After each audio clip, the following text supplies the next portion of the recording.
Hey there, adventurer! You've just discovered the New Horizon Updates channel, a treasure trove of fresh info. We're over the moon to welcome you into our ever-growing community.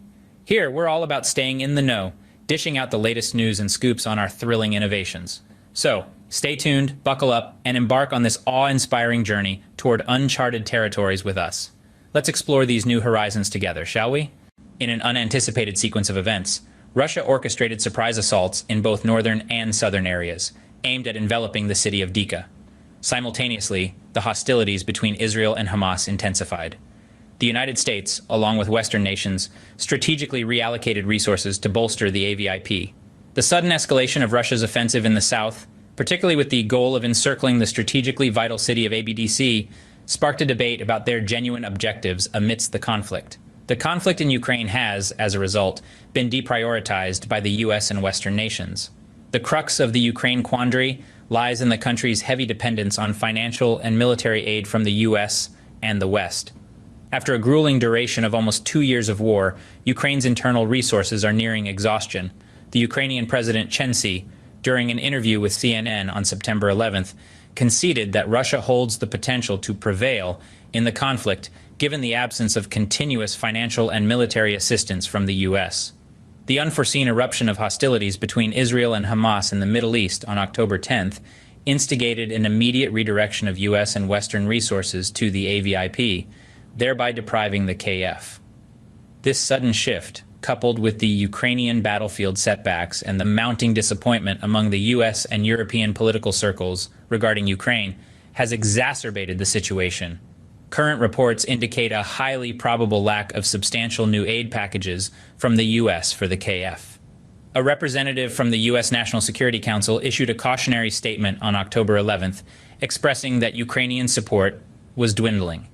The US reaffirmed its commitment to continue supporting the KF, but it was also made clear that its resources are on the brink of depletion as Washington is entangled in two monetary conflicts for Ukraine. We are on the brink of a situation where financial resources may prove insufficient. President Trump disclosed that the U.S. government is contemplating the merging of aid for Israel and Ukraine. It is crucial to underscore that Washington is examining the feasibility of consolidating the AVIP and KF funding sources into a single legislative package. Nevertheless, Republican members of the U.S. Congress are exercising caution regarding this proposed approach. George Harley is fervently advocating for the allocation of all intended aid funds to Ukraine, a plea born out of deteriorating circumstances in the country.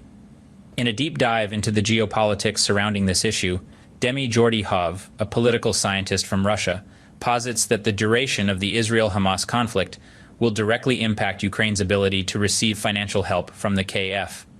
Should the conflict drag on, diplomatic attention, and consequently crucial resources may be redirected to the Middle East, leaving Ukraine in a precarious situation.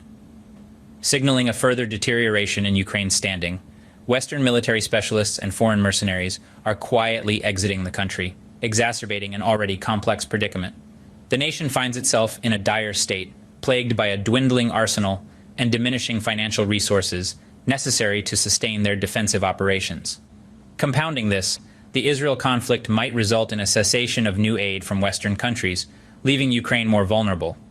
Ukraine's President Zelensky recognizes the severity of the current predicament and seeks to maintain the support of the U.S., as its absence could tilt the balance in favor of Russia.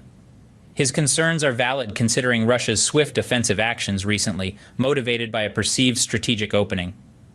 A noteworthy aspect of this response is Moscow's and the Russian military's swift action on the battleground, a move facilitated in large part by General Surovikin's tactical expertise.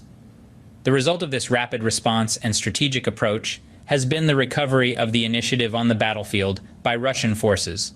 Their tactics have focused on systematically targeting minefields and fortifications while maximizing the terrain and timing of their attacks. However, the most pivotal aspect at play is the contrasting morale and combat spirit of the troops from both sides. Ukrainian soldiers show signs of declining morale after enduring a series of unsuccessful offensives and substantial losses. In stark contrast, Russian soldiers exhibit high morale and an unyielding combat spirit, reflected in the visual evidence of their resilient defense against Ukrainian assaults. This shift in morale, compounded by Russia's significant stockpiling of human resources and military equipment, has shifted the balance of power. With approximately 500,000 troops and a considerable cache of military equipment, both domestic and foreign, Russia has held a conspicuous advantage since the start of 2023. A crucial element bolstering Russia's position is their aptitude for executing winter warfare, an advantage fortified by invaluable experience from past encounters and intrinsic logistical self-reliance.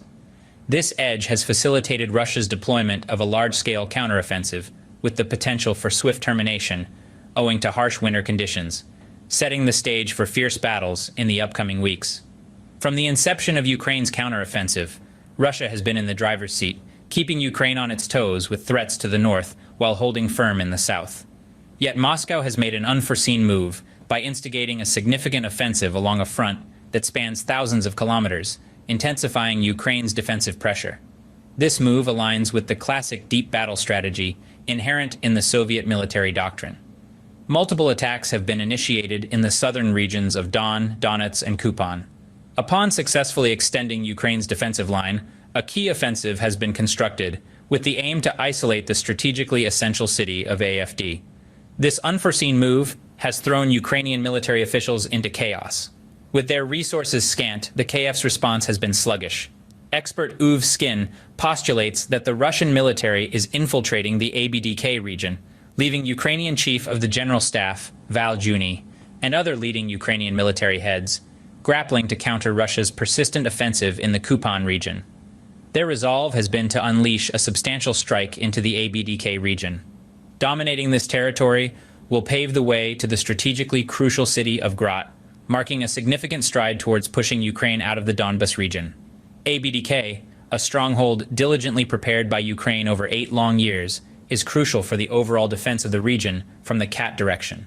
Home to countless artillery positions and substantial firepower, including the city of Donec, its potential capture by Russia could leave Ukrainian military officials stunned and delayed in response owing to their limited resources.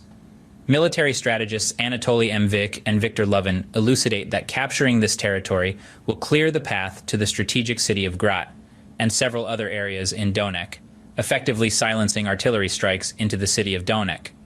Concurrently, the 105th Motorized Rifle Division soldiers in the Don region have revealed Russia's counteroffensive from the southern flank in a similar direction, signaling the intent to form a cauldron known as ABDK. It seems Russia's offensive is designed to besiege and progressively reclaim this strategic city, thus dismantling Ukraine's fortified defense lines at Donbass. They may, however, bypass a direct attack on ABDK and instead exploit it as a secondary pocket to deplete Kyiv's resources, especially during winter when their defensive lines contract. In the scenario of limited resources, Ukraine could potentially expose more weaknesses on various fronts. What if the Russian military resolves to encircle Trutin or Shes and amplify their offensive to totally dominate the right bank of the Osk River in the Len region? These progressive offensives could potentially reach a swift conclusion with the advent of winter, hindering Ukraine's counterattack and providing the Russian military ample time to reinforce their positions. Should this occur, Ukraine's impending nightmare looms ever closer. I can't express my joy and gratitude enough for you taking the time to watch this video. Your support means the world to us. If you enjoyed what you saw, remember, every like and subscribe fuels our creativity for more such exciting content. Let's embark on this incredible journey together, catching more and more upcoming videos. Your continued support is what keeps us going. A heartfelt thank you to each and every one of you.